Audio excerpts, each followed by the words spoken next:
Hello friends, welcome back to మాజీటీ channel once again. కొత్తగా నా ఛానల్లోకి వచ్చిన ప్రతి ఒక్క సబ్స్క్రైబర్ పిల్లలు పెద్దలు అందరికీ కూడా నా నమస్కారాలు తెలుపుకుంటున్నాను. ఈరోజు నా ఛానల్ గురించి ఇంకొకసారి చెప్పడం జరుగుతుంది. ఎందుకు పెట్టాను అంటే మన సమాజానికి ఉపయోగపడే నాలెడ్జ్ అలాంగ్ విత్ ఎంటర్టైన్మెంట్ అందరికి అందించాలనే ఒక మంచి సదుద్దేశంతో నా ఛానల్ పెట్టడం జరిగింది. అండ్ భారతదేశ జనజీవన చరిత్రలో అడుగడుగున అణువణువున నరాల్లో ప్రతి ఒక్కరి హృదయాల్లో ప్రతిధ్వనించే పదం ఏదన్నా ఉందంటే అది ఒక్క రామనామం మాత్రమే. ఎందుకంటే శ్రీరాముడు నిలువెల్ల ధర్మమూర్తి వివంచన సత్య స్వరూపుడు. సో రాముడి గురించి ఇవాళ నేను కంటెంట్ చేయబోతున్నాననే విషయం మీకు అర్థమైంది.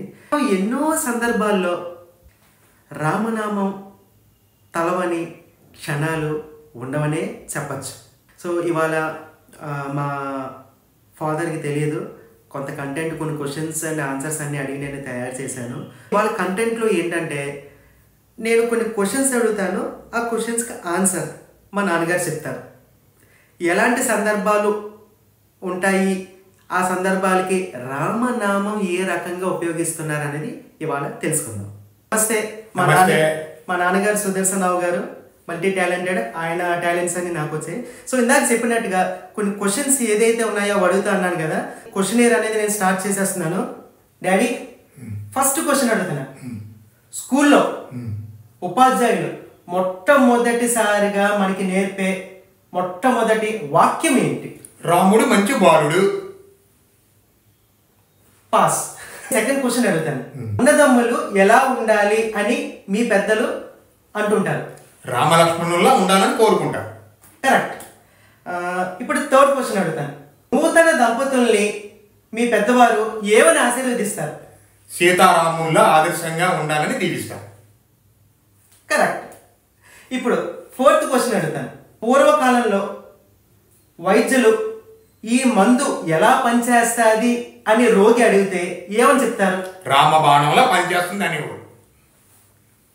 రైట్. ఫిఫ్త్ క్వశ్చన్ అడుగుతాను. ఇద్దరు వ్యక్తుల మధ్య గొడవ అయితే ఏమనుకునేవారు? రామ్ రామ్, నీకు నాకు రామ్ రామ్. రైట్. సరే, ఇప్పుడు సిక్స్త్ క్వశ్చన్ అడుగుతాను.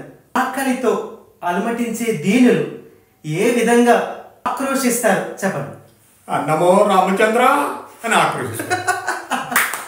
రైట్. సరే, ఇప్పుడు నేను సెవెంత్ క్వశ్చన్ అడుగుతాను. ఏమన్నా వినకోని మాటలు వింటే ఏమంటారు?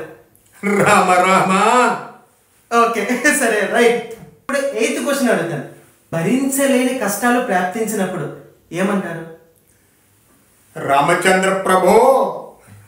రైట్. సరే, నైన్త్ క్వశ్చన్ అడుగుతాను. ఇంపార్టెంట్ క్వశ్చన్, జాగ్రత్తగా వినండి. గాంధీ మహాత్ముడు చనిపోతూ ఆఖరిగా మాట్లాడిన పదం ఏంటో చెప్పండి. ఏ రామ్. కరెక్ట్. రైట్. సరే, ఇప్పుడు లాస్ట్ క్వశ్చన్ అడుగుతున్నాను. మన క్వశ్చనేర్లో లాస్ట్ క్వశ్చన్. మన భారతదేశ ప్రజలందరూ ఎలాంటి పరిపాలన కావాలని కోరుకుంటారు? రామరాజ్యంలా ఉండాలని కోరుకుంటారు. అది కరెక్టే. రైట్. పాస్. జై శ్రీరామ్, జై శ్రీరామ్, జై శ్రీరామ్. శ్రీరామ జయం, శ్రీరామ జయం, శ్రీరామ జయం. శ్రీరామనామ శబ్దం భారతీయ జనజీవన నాడిలో ఒక నానుడిగా, ఒక జాతీయ సామెతగా వ్యావహారికంలో రూపుదాల్చిందని చెప్పడంలో ఎటువంటి సందేహము లేదు. జై శ్రీరామ్, జై శ్రీరామ్, జై శ్రీరామ్. ఇందుకు ఇలా అంటున్నాను కానీ క్వశ్చన్స్ ఆన్సర్స్ కాన్సెప్ట్ క్రియేట్ చేసిందే మా నాన్నగారు. సో ఇది ఎందుకు తయారు చేసాము అంటే నరనరాల్లో మనకి రామనామం అనేది మనకి ఏ విధంగా చిన్నప్పటి నుంచి మనం పెరుగుతూ వచ్చామో, ఎలాగ మనకి అలవాటు అయిందో అన్న విషయం మీ అందరికీ చిన్న కాన్సెప్ట్ ద్వారా తెలియజేయాలని నేను మా నాన్నగారిని అడిగాను. సో ఆయన ఇలాంటి కాన్సెప్ట్స్ చాలాసార్లు చెప్తుంటారు, అన్నీ చేయడానికి నాకు టైం సరిపోవట్లేదు. Daddy, thank you so much for participating in the questionnaire.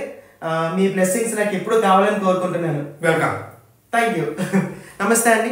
Stay tune to my channel మాజీటీ channel for more updates and more interesting topics. Bye.